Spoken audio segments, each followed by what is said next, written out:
They're not actually immortal, but their careers live on. Welcome to MsMojo, and today we're looking at 10 True Blood stars. Where are they now? I love you, Bill Compton. Before we begin, we publish new content every day, so be sure to subscribe to our channel and ring the bell to get notified about our latest videos. For this list, we're looking at 10 actors from True Blood and seeing what they've been up to since the show wrapped in 2014. She says we're all crazy. I think we might just be resilient. Number 10. Kristen Bauer Van Straten. Would you like some bread, Jerry? No thanks. I'm just not hungry. Before her role as Pamela Swinford de Beaufort, Kristen was perhaps best known for her role on Seinfeld as Jerry's girlfriend Jillian, also known as the woman with man hands, despite nearly 2 decades worth of work. During True Blood's run, she also appeared in The Secret Life of the American Teenager and has since appeared in Amazon's Lore.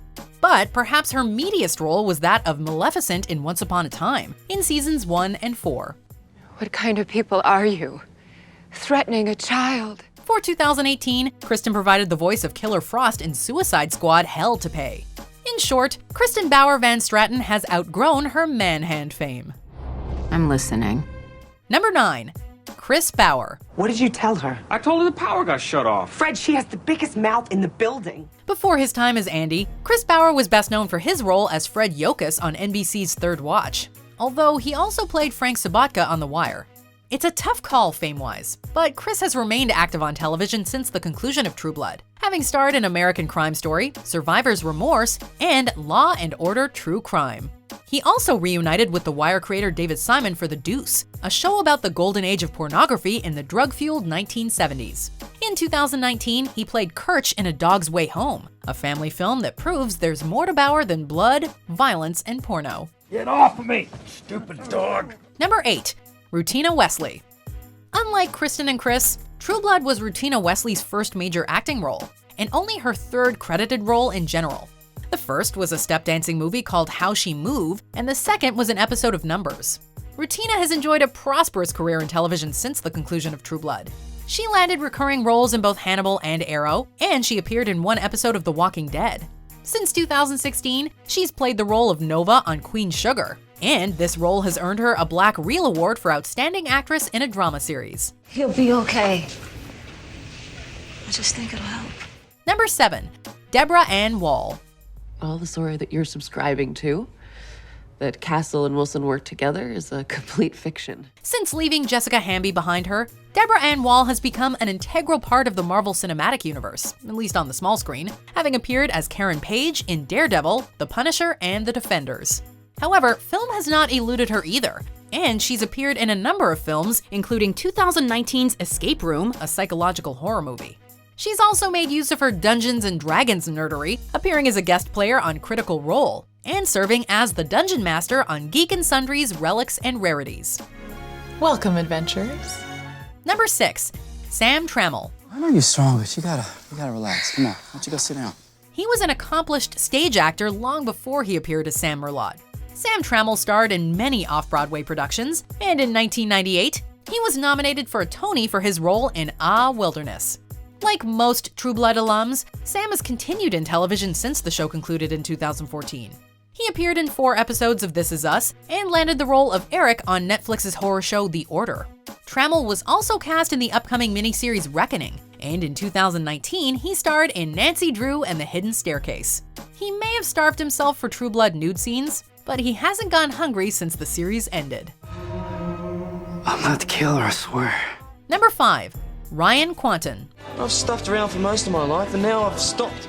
Before moving to the United States and landing the role of Jason, Ryan Quanten starred in the popular Australian soap opera Home and Away.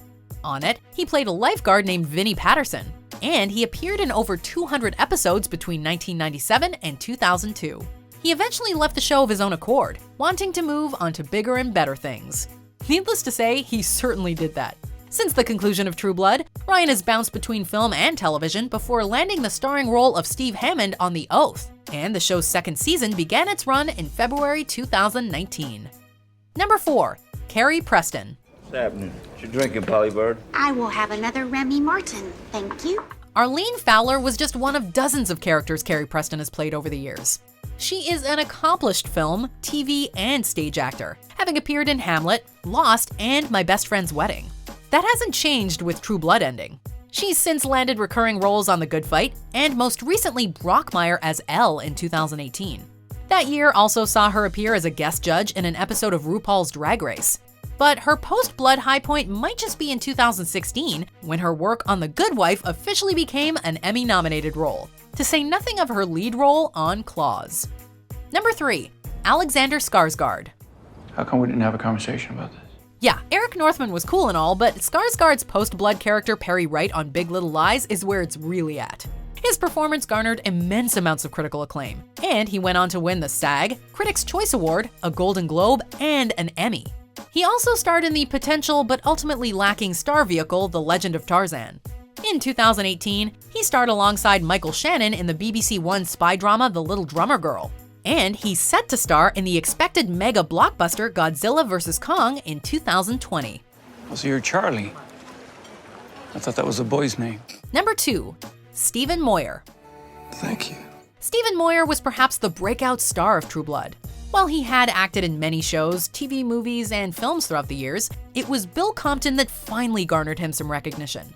His time on the show also seemed to make him a happier person, as he married his co-star Anna Paquin in 2010. As for professional work, Stephen landed starring roles in The Bastard Executioner and Shots Fired. In 2017, he starred as Reed Strucker in The Gifted, an X-Men themed series that wrapped in February of 2019. It's not possible. Please, just let me finish. Number 1. Anna Paquin. Mind if I sit with you till our friends from the hospital get here? If Stephen Moyer was the breakout star of True Blood, Anna Paquin was the draw. She had quite the reputation going in, being the second youngest person to ever win an Academy Award, which she did at just 11 years of age. Anna has continued in strong roles, such as Nancy Montgomery in the CBC adaptation of Margaret Atwood's Alias Grace. Anna has also starred in the shows Bellevue and Flack, and she even landed a role in Martin Scorsese's Netflix extravaganza The Irishman, where she plays Robert De Niro's daughter, Peggy Sheeran. In short, Anna Paquin's doing just fine. Do you agree with our picks? Check out this other recent clip from MsMojo, and be sure to subscribe and ring the bell to be notified about our latest videos.